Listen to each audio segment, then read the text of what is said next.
Hello students, कैसे हो। हमने अपनी लास्ट वीडियो के अंदर वेक्टर एडिशन को किया था। वेक्टर को ऐड कैसे करते हैं उसके अंदर आपको बताया triangle law of vector addition, parallelogram law of vector addition and polygon law of vector addition.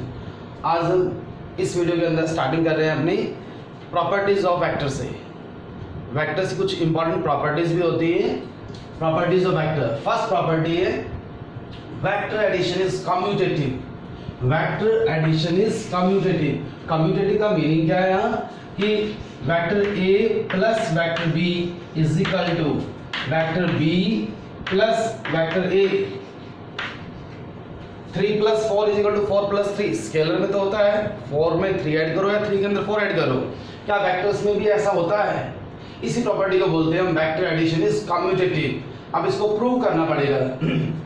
Late us consider we are having two vectors a and vector b। ये दो वेक्टर्स हैं। मैं पैरेललोग्राम कंप्लीट कर रहा हूं पहले to prove the identity. अगर ये वेक्टर b है तो ये वेक्टर b मिलेगा अपने को and this will be vector a because this is a parallelogram and this is the resultant of vector a and vector b। ये जो पैरेललोग्राम है इनका नेमिंग कर रहे हैं o a b and c से। In triangle o a c, in triangle o a c इसके अंदर क्या दिखाई दे रहा है? These two vectors are in the same order. We can apply triangle law of vector addition, and according to triangle law of vector addition, vector a plus vector b is equal to vector r. Vector a plus vector b is equal to vector r. Similarly, in triangle OBC, ये जो triangle है OBC इसके अंदर these two vectors are in same order, and according to triangle law of vector addition, r is the resultant of these two because this is the third side of the triangle and in opposite order. So I can write b vector b plus vector a is equal to vector r. So equation number 1, equation number 2.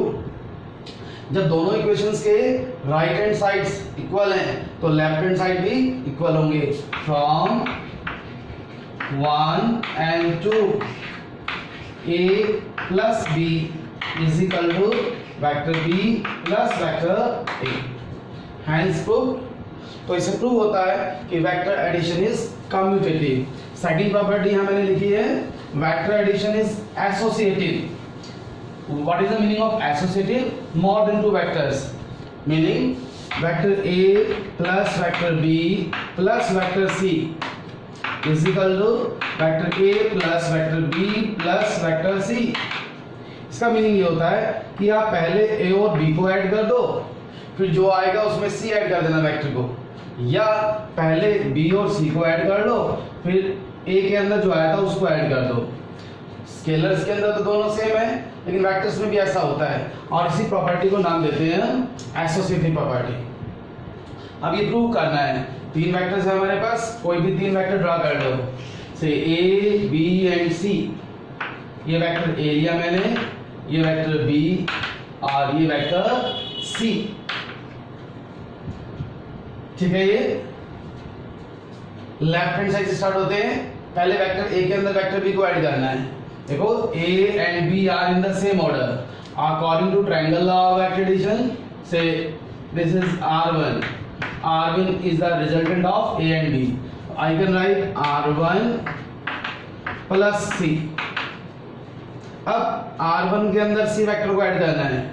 r1 and c are in the same order, तो triangle complete करो तो third side आएगी opposite order के अंदर, वो इन दोनों का resultant देगी। से r, I can write here r। अब हम राइट हैंड साइड सॉल्व करेंगे। इसमें पहले b और c को ऐड करना है। वेक्टर b के अंदर वेक्टर c को ऐड करना है। देखो ये वेक्टर b और ये vector c both are in the same order, complete the triangle। तो according to triangle law of vector addition, r2 is the resultant of these two vectors. I can write a plus r2 vector। अब vector A के अंदर R2 को add करना है। Vector ये R2 है हमारा और ये A है। किसके अंदर क्या ऐड करना है? वेक्टर A के अंदर R2, ये वेक्टर A और ये R2।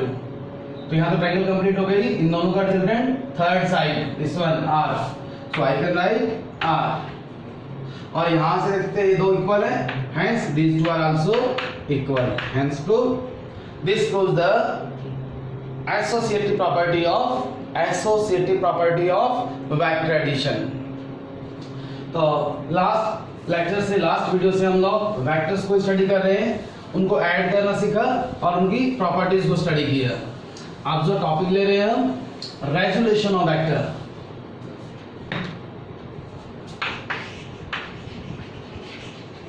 Resolution of vectors meaning क्या है इसका? रेजोल्यूशन वर्ड का मीनिंग तोड़ना। दो वेक्टर्स को ऐड करेंगे, नया रिजल्टेंट, नया वेक्टर आएगा। अगर इसका रिवर्स करें हम, मींस एक वेक्टर के दो वेक्टर बनाएंगे। और इसको सिंप्लीफाई करता हूं, 2 + 3 = 5। क्लास में 50 बच्चे बैठे हैं, हमने उनको बोला कि 2 और 3 को ऐड करो, सभी का आंसर सेम आएगा, 2 + 3 = 5। फिर मैंने उसी क्लास में बोला 5 के दो पार्ट्स करो, स्प्लिट 5 into 2 पार्ट्स। पॉसिबिलिटी है 5 के जो दो पार्ट्स करेंगे 50 स्टूडेंट्स, सबका आंसर अलग अलग आए। अगर वो फ्रैक्शन में पहुंच जाएंगे तो देखो, ऐसे ही जब हमने वेक्टर ए और वेक्टर बी दोनों को ऐड किया से ट्रायंगल से, तो रिजल्टेंट ये आया, जिसको नाम दिया था आर। अब मेरे पास एक सिंगल वेक्टर है, से ए, कोई भी नाम दे सकते हो। अब कह रहे हैं कि इसके दो पार्ट्स करो, कोई ये दो पार्ट्स करेगा, ये वेक्टर था, कोई ये दो पार्ट्स कर रहा है, ये वेक्टर था, कोई ये दो पार्ट्स कर रहा है, ये और ये। मीन्स अगर हम इन दोनों वेक्टर्स को ऐड करेंगे, ट्रायंगल लॉ से 13 का रिजल्टेंट है, अगर हम इन दोनों वेक्टर्स को ऐड करेंगे तो थर्ड साइड उन दोनों का रिजल्टेंट है, इन दोनों वेक्टर्स को ऐड करेंगे तो ये थर्ड साइड का रिजल्टेंट है। तो एक वेक्टर से हमने दो वेक्टर बना लिए, इसको बोलते हैं रेजोल्यूशन ऑफ वेक्टर। वेक्टर्स के अंदर वेक्टर ऐड करते हो, वेक्टर के अंदर वेक्टर ऐड करते हो, वेक्टर आता है। ऐसे ही एक वेक्टर्स के पार्ट किए मैंने, तो वो दोनों भी क्या है? वेक्टर्स। नेमिंग कर लेते हैं, से बी एंड सी। इस ट्रायंगल के अंदर vector B plus vector C is equal to vector A. ये भी तो एक वेक्टर है, इसके भी दो पार्ट्स कर सकता हूं। देखो ये दो भी वेक्टर्स हैं, हर एक के फिर दो दो पार्ट्स कर सकते हैं, हर एक के दो दो पार्ट्स कर सकते हैं। Means a vector can be split into n components. In general form you can say vector A is equal to n in B plus n into C। कि वेक्टर के हम दो पार्ट कर सकते हैं, वो दो वेक्टर आएंगे, उसके भी आगे m फर्दर पार्ट कर सकते हैं, n फर्दर पार्ट कर सकते हैं। तो ये क्वेश्चन तो एक किस्म से मीनिंगलेस हो गया। जैसे मैंने क्लास में बोला था 5 के दो पार्ट्स करो, तो सबका आंसर अलग अलग आ गया। अब मैं कंडीशन लगा देता हूं कि 5 के दो पार्ट्स करो। आप 5 के दो पार्ट्स करने हैं, कंडीशन क्या लगाई? जो पार्ट्स करोगे कंप्लीट इंटीजर होना चाहिए, number 1। Second, difference in those parts should not be greater than 1, should not be greater than 1। सबका आंसर सेम आएगा, 2 and 3। क्यों? अगर मैं 1 4 बढ़ता हूं तो ग्रेटर देन 1 डिफरेंस हो गया। 2 और 3 ये दो पार्ट्स बनेंगे। ऐसे ही रेजोल्यूशन ऑफ वेक्टर के अंदर हम लोग वेक्टर्स के पार्ट्स को करेंगे, लेकिन यहाँ कंडीशन लगा देते हैं कि जो दो पार्ट्स करोगे आप, angle between those two parts और two vectors should be equal to 90 डिग्री। उनको बोलते हैं rectangular components of a vector. जैसे एडिशन वाला टॉपिक था, आपको बोला जब तक फिजिक्स चलेगी तब तक ये टॉपिक साथ में चलेगा, ऐसे ही ये रेक्टेंगुलर कंपोनेंट ऑफ वेक्टर्स ये टॉपिक भी साथ में चलेगा। ये वेक्टर है से ए मान लिया मैंने, इसके दो पार्ट्स करने हैं। कंडीशन क्या है, उन दोनों के अंदर एंगल कितना होना चाहिए, 90 का। देखो एक पार्ट ये और एक पार्ट ये, से B प्लस सी। अगर हम triangle law of vector addition लगाते हैं तो B plus C is equal to A, B plus C is equal to A, because these are the two sides of a triangle in order and this is the side of the same triangle but in opposite order। अब question ये उठता है इन दोनों की value कितनी हो। हमने एक वेक्टर के दो कंपोनेंट बना लिए रेक्टेंगुलर, अब हमारा इनमें इनकी वैल्यू कितनी है।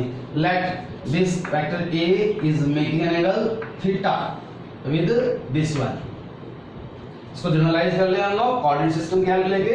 ये देखो ये एक्स एक्सिस से दिस इज वाई एक्सिस, ये वेक्टर था हमारा ए और ये एंगल थीटा।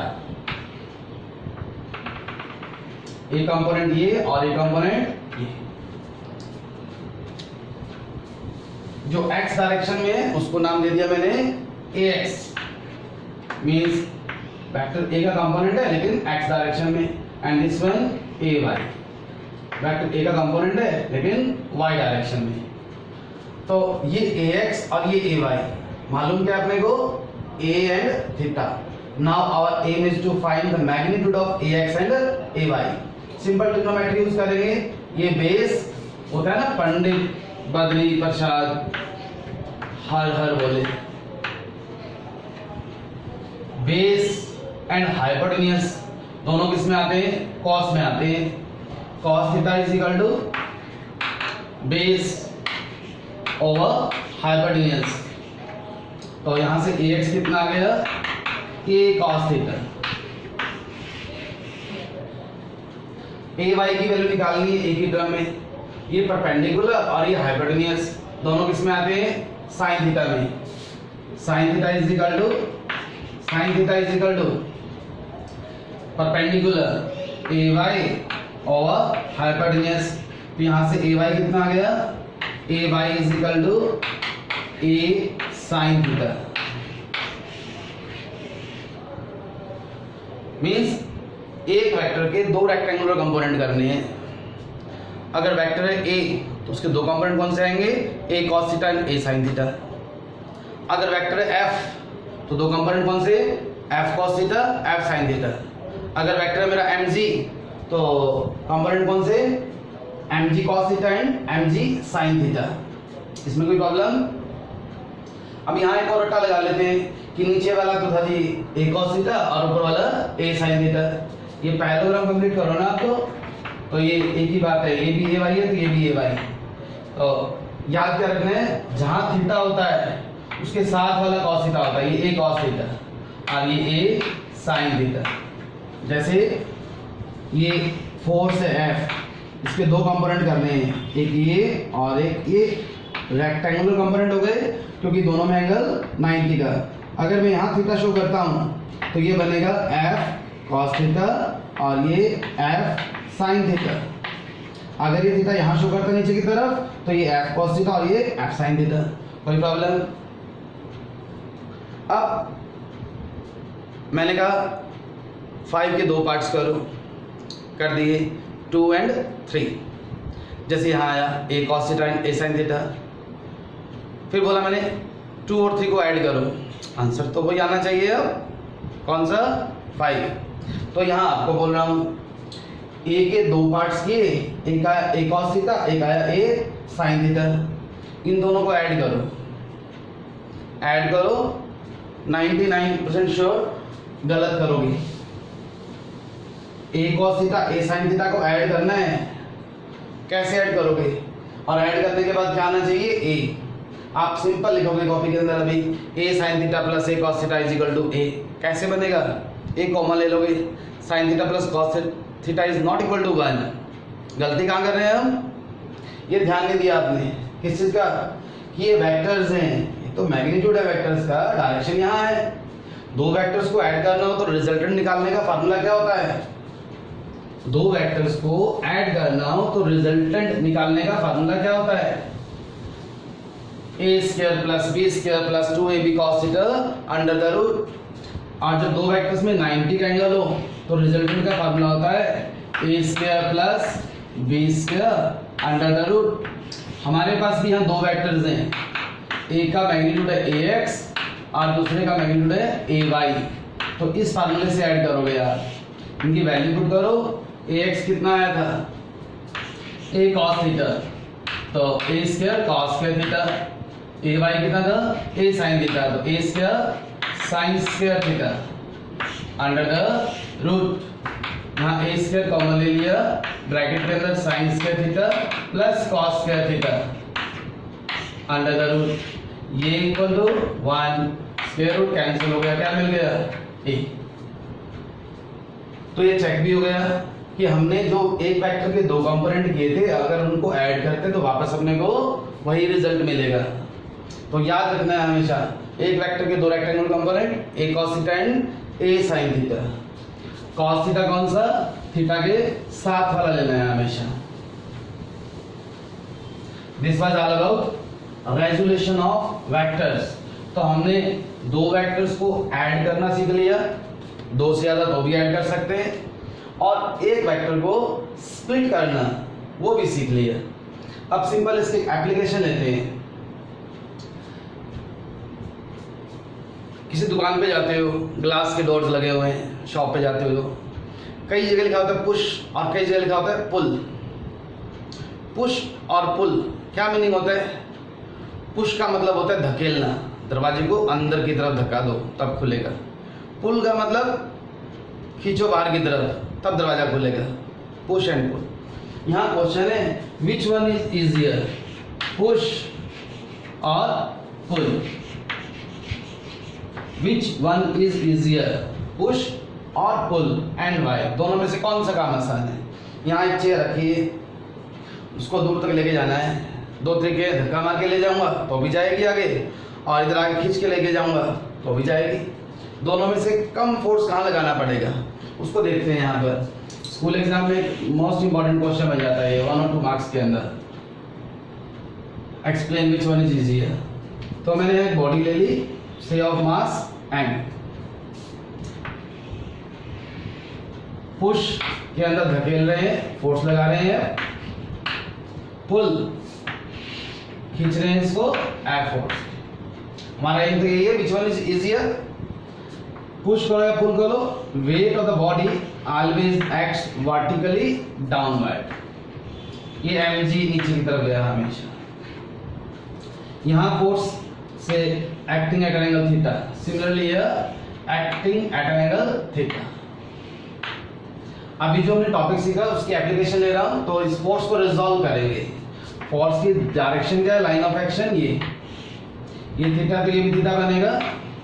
यहाँ क्या कंपोनेंट आएगा, ये तो एफ की डायरेक्शन थी, यहाँ बनेगा एफ कॉस थीटा, थीटा के साथ वाला कॉस थीटा, और इधर एफ साइन थीटा, इसके परपेंडिकुलर। सिमिलरली ये एफ कॉस थीटा और ये एफ साइन थीटा। कोई प्रॉब्लम इसके अंदर? एरोज एक इंपॉर्टेंट रोल प्ले करते हैं। विदाउट एरो क्वेश्चन मेरा ये जो लिखा है बोर्ड पे मीनिंगलेस होगा। एक बॉडी हल्की है और एक भारी है, क्यों भाई? एक का मास कम, एक का मास ज्यादा, एक का वेट कम और एक का वेट ज्यादा। Weight means mg, m mass होता है, g acceleration due to gravity that always acts vertically downward. Means यहाँ तो दोनों केस के अंदर जो बॉडी थी हमारी that was of same mass, means दोनों का वेट डाउनवर्ड डायरेक्शन में सेम था mg। अब यहाँ जो फोर्स लगाया था उस फोर्स का एक कंपोनेंट डाउनवर्ड डायरेक्शन में गया, तो नेट डाउनवर्ड फोर्स कितना बन गया, mg plus f sin theta, and in this case mg minus f sin theta. Means इस केस में बॉडी का जो वेट था वो और बढ़ गया, हमें और भारी लगेगी बॉडी। इस केस में जो बॉडी का वेट था, हमने जो फोर्स लगाया था उसका एक कंपोनेंट उस वेट को कम कर रहा है, ऊपर की तरफ लग रहा है ना। तो net downward force in this case is less as compare to net force in this case. That's why it is easier to pull than to push a body. कोई प्रॉब्लम इसके अंदर? इसका एक और एग्जांपल लेता हूं। इसका एग्जांपल रेजोल्यूशन ऑफ वेक्टर का, रेजोल्यूशन ऑफ वेक्टर का।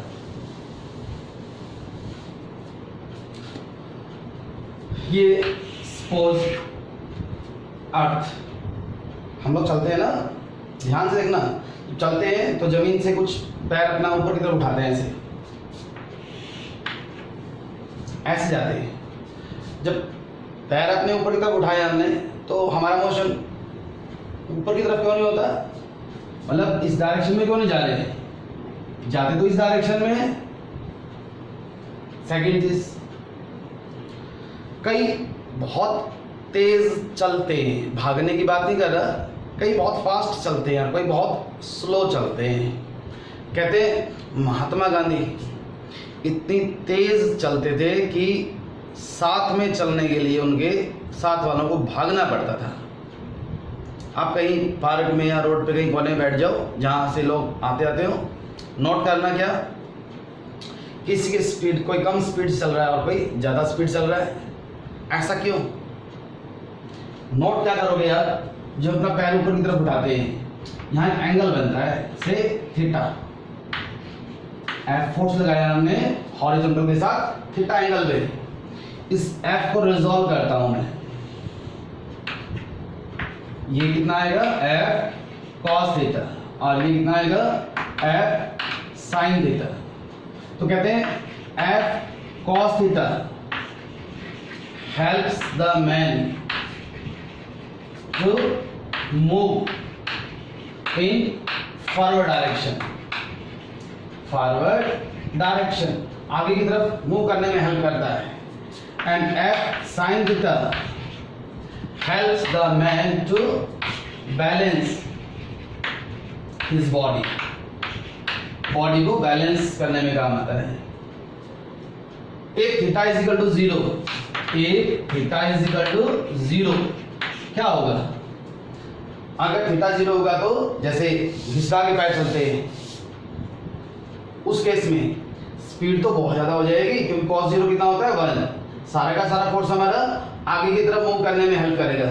लेकिन f sin थीटा ये भी तो 0 हो गया, sin 0 0 होता है, तो बॉडी का बैलेंस नहीं बनेगा और कुछ देर के बाद गिर जाएगा। ऐसा वहां भी तो होता है, जब एक छोटा बच्चा चलना सीखता है, छोटा बच्चा जब चलना जस्ट सीखता है, उसको इतनी समझ तो आ जाती है कि मेरे को आगे जाना है, पैरों से जाना है, लेकिन बैलेंस नहीं बनता और एक दो कदम चलता है और गिर जाता है। कारण क्या होता है? आगे जाना है इसलिए पैर तो आगे लेता है, लेकिन ये एंगल का कॉन्सेप्ट नहीं मालूम उसको, तो बॉडी का बैलेंस नहीं बनता और वो अल्टीमेटली गिर जाता है। थीटा की वैल्यू 90 हो तो क्या होगा? If theta is equal to 90 degree, मार्च पास करते हैं, किस जगह पर खड़े होकर लेफ्ट राइट करते हैं, जब मोमेंट 0 हो जाती है क्योंकि cos 90 0 होता है और बॉडी का जस्ट बैलेंस बनता है। मींस थीटा की वैल्यू जितनी कम होगी, 0 नहीं, जितनी कम होगी स्पीड उतनी ज्यादा होगी। तो जो मैं बोल रहा था आपको, एक साइड में बैठ के आप ऑब्जर्व करना आते आते लोगों को, जिसकी स्पीड ज्यादा होगी उसका पैर जमीन से कम ऊपर की तरफ उठेगा, और जो काफी सोच विचार के चल रहा है पैर उसका ज्यादा उठेगा। तो ये सारा खेल इसका होता है, रेजोल्यूशन ऑफ वेक्टर्स का। वेक्टर्स के थर्ड पार्ट के अंदर हम लोग अपने नेक्स्ट वीडियो के अंदर लेंगे, नेक्स्ट वीडियो के अंदर subtraction of vector and relative velocity as a special case of vector addition. Vectors last में जाके वीडियो को लाइक और सब्सक्राइब करना मत भूलना। Thank you. Have a nice day.